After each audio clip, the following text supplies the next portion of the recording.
welcome to another Top Table Wargaming video.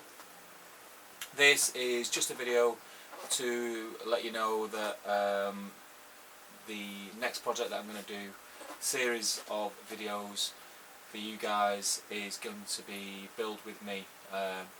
We put up a little poll. I've got a few replies on the YouTube video itself, and I got a few messages on Facebook. So Build With Me came out on top by quite a bit. So we're still going to do both projects, but we're going to do the Build With Me first. So what I'm going to do in this video is explain what it is we're going to be building and the materials you'll need to do it. So yeah, keep watching. I'll tell you what you need to get hold of, and we can start building that in the next couple of days. So today is Sunday. I'm hoping to have this video out by, you'll see it Monday, and let's just say Wednesday, Thursday I'll release the next video where we will actually be making a start. So yeah, so I'll show you the okay guys, the Build With Me project that we're going to be doing on this first series of videos is going to be a damaged or burnt village, hovel, house, whichever you prefer to call it. Some of you may have seen me do something very similar, the burnt Rohan house. I'll basically be doing exactly the same technique that I've done that, and the reason for this is that I need some of these houses for something that I've got in the pipeline for the future. So I thought it was a good excuse to get some done, and also you guys can see how I do it and can build along with me, and yeah, we can compare at the end of the series, and it'll be cool to see any different bits and bobs, ways that you may have changed the certain techniques or added things. That'll be really interesting. I think that's going to be the beauty of this type of series, is where, you know, we learn from each other. It's not just a case of you watching my videos and doing things exactly how I do them. You know, you might find a better way or an easier way of doing certain things, or adding certain things, and I can learn from you guys, which would be fantastic. So what we'll do, we will start with the base. This is a 6mm MDF base, and what I've done, the dimensions that the building is going to be, I did roughly about 40-50mm all the way around, and just done a non-uniformed cut around the outside and then tapered the edge. The reason I'm doing it on the MDF base is because it's going to be moved around a lot, and it's going to be used by a number of people, so I just want it to be a bit more hard wearing. But for this project, if you don't have any MDF, don't worry, or you're struggling to get hold of some, you can use a foam card. So 5mm foam card, cut to the size that you need, and taper the edge with a craft knife will work perfectly fine, and it will be fine to use for your personal games at home with your friends, etc. But if it is going to be something that you use in the future, where you're taking it, you know, boxing it up and transporting it here, there and everywhere, then I do suggest that you try and get your hands on some MDF. It's just a lot more hard wearing, and it doesn't bend, it doesn't warp, and it can just take a bit of a battering really. So yeah, so your base in MDF or foam card, that's what you'll need to start with. On top of that, we will need your basing sand. This will be whatever you normally use to do your bases for your minis in. The sand I use in particular is a mix of numerous things. It's a mix of a fine and a coarse sand. It's also got slate chippings in there, which add a nice effect, and it's also got some larger pieces of slate. I just whack it all in there. I've got bags and bags of this stuff. I whack it in here, and when I'm basing my minis, I like to have a bit of a surprise really, and what I do is I whack all the PVA on my base and dump it in here, pull it out, and whatever's on it is on it. It's a nice way just to get varied designs on your bases. So that's your modelling sand, you'll need that. You will also need some square wooden rod. Now, this stuff can be quite difficult to get hold of depending where you are. This is 3mm square wooden rod. Don't worry if you can't get hold of any of this. It's not the end of the world for this project, but if you can get hold of it, I suggest that you do. It's really useful for not just for this project, for numerous projects. It's really cheap. If you've got any modelling shops or railway shops, hobby stores, anything like that near where you live, go in and ask for square rod. Doesn't have to be the 3mm stuff. You could go 4mm, 5mm, 6mm, whichever you prefer to use and work with is fine. I use 3mm because for the scale that I want for these buildings, I think that 3mm just looks right for what I want it to do. But I do have different sizes and I use different sizes for different things, but for this I'm going to use 3mm. So if you can get 3mm and you want to do it exactly the same as I'm doing it, great. If not, don't worry. Your other option is, if you can't get square rod at all, is to get some of the next material, which you're going to need anyway, and that's balsa wood. This comes in different thicknesses. You should have no trouble getting this whatsoever. I actually think they sell this in what are they called?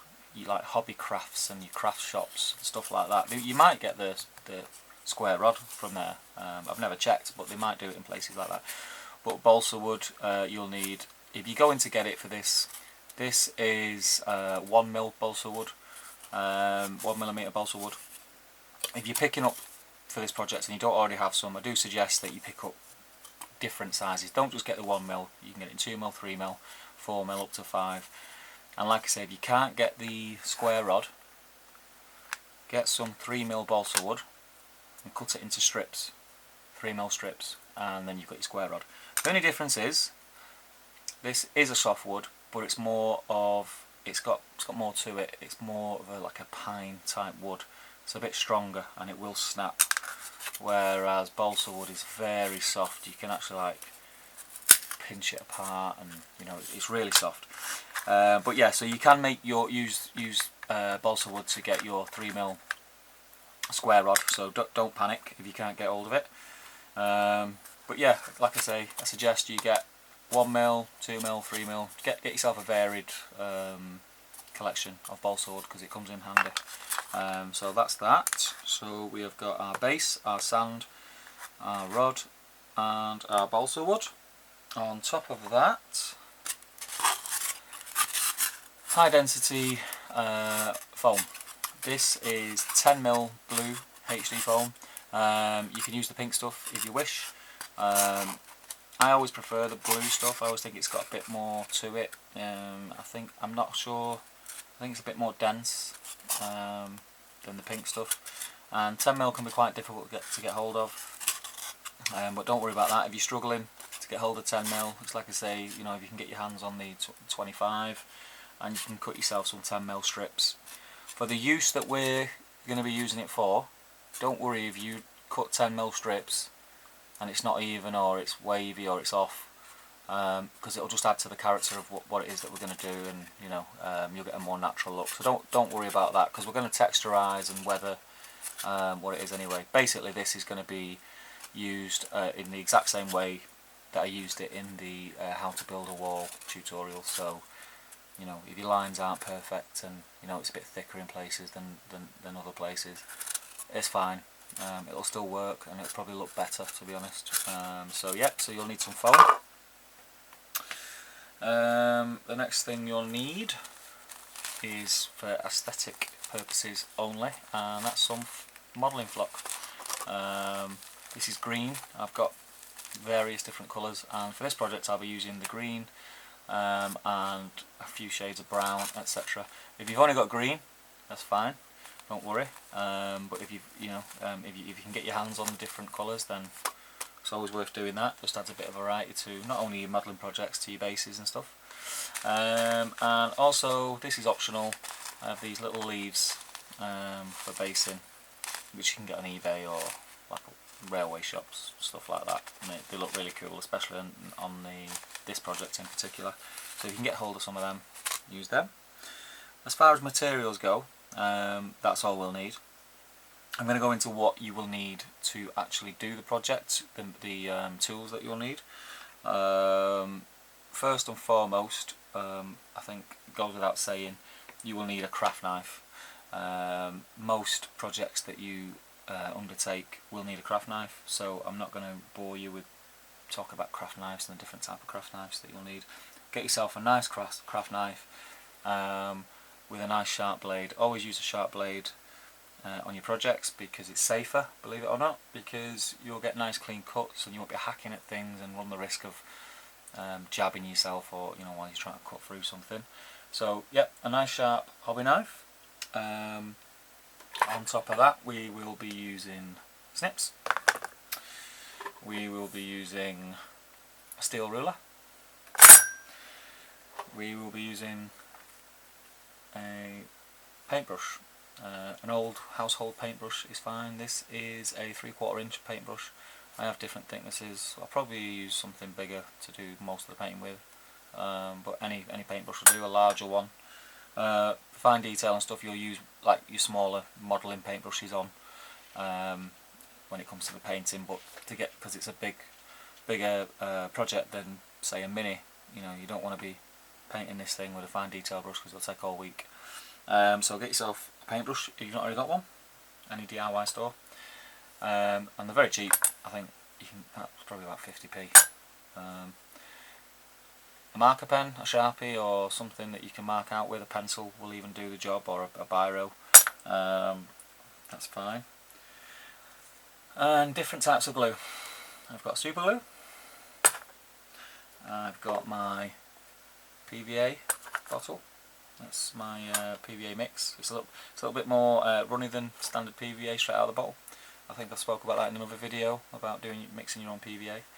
And tacky glue, which is really cool stuff. You don't have to use this, you'd be fine just using those two, but this stuff for modelling is just awesome. Get yourself some of this, eBay, or I know for a fact that Hobbycraft sell this, and they also do this brand, which is Aleen's.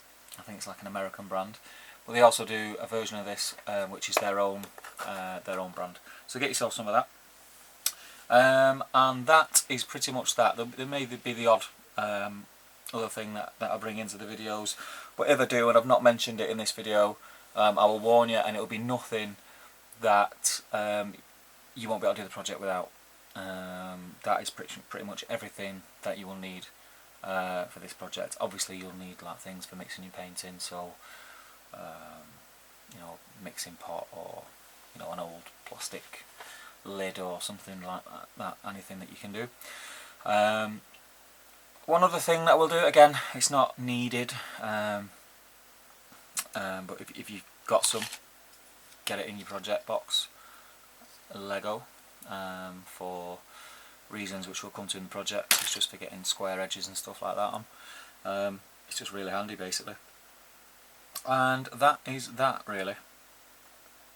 So if you guys who want to follow along can get your hands on most of that stuff, or all of that stuff, would be awesome. And what I will do in the next video, we will be talking about planning your projects, what it is you want to do, and how you're going to plan it out, and what your stages are that you do, and we will start building. You don't have to follow this project exactly like for like. I mean, do so if you wish. You could alter it as you go along. What I'll do is I'll have some pictures up in this video of the burnt Rohan house, so you can see what it is that we're kind of going to end up with, and if there's anything in there that you want to add to it or you want to change, if you put comments in and I'm able to do it on this project, I will. If I'm not able to do it on the actual build that I'm doing, I can explain to you either in the comments or even in the video how to get the effect that it is that you're trying to achieve. But yeah, I mean, I think especially if you play Lord of the Rings, if you play Frostgrave, Mordheim, Warhammer Fantasy, Kings of War, this is a really cool piece of terrain, any of the games like that. So it's well worth doing. If it's your first project, I'll be talking you through it, and I think you'll be surprised, pleasantly surprised, what you end up with, and yeah, and then you can go on from there and, you know, do your own things. And again, like I said at the beginning of the video, I think it's going to be really cool for the guys taking part, for us all to post pictures up, and you know, don't be embarrassed if it doesn't turn out how you think it's going to turn out. You know, we've all got to start somewhere, and you know, if you post it up, there may be something that jumps out that I can, you know, maybe comment on or give a little advice. But I'm going to try and keep it as simple as possible, so I think we should all be okay. The build itself, the paint job will probably be the thing that either makes or breaks it. But if you keep that simple as well, then we'll be fine. So get as much of that as you can, and I will speak to you in the next couple of days about where we go from there and getting on with the project. Alright then guys, thank you for listening again. Comments would be fantastic in the comment box. Likes and shares would also, you know, really help me. Yeah, so I will see you next, well, when will it be? It's now Sunday. I will hopefully have the next video up, let's say Wednesday. That gives everyone 3 days to get all the material. So let's say Wednesday. So I will speak to you all Wednesday on this project. I'll probably release more videos between them, but we'll pick up on this project on Wednesday. Alright guys, speak to you soon. Take care, bye bye.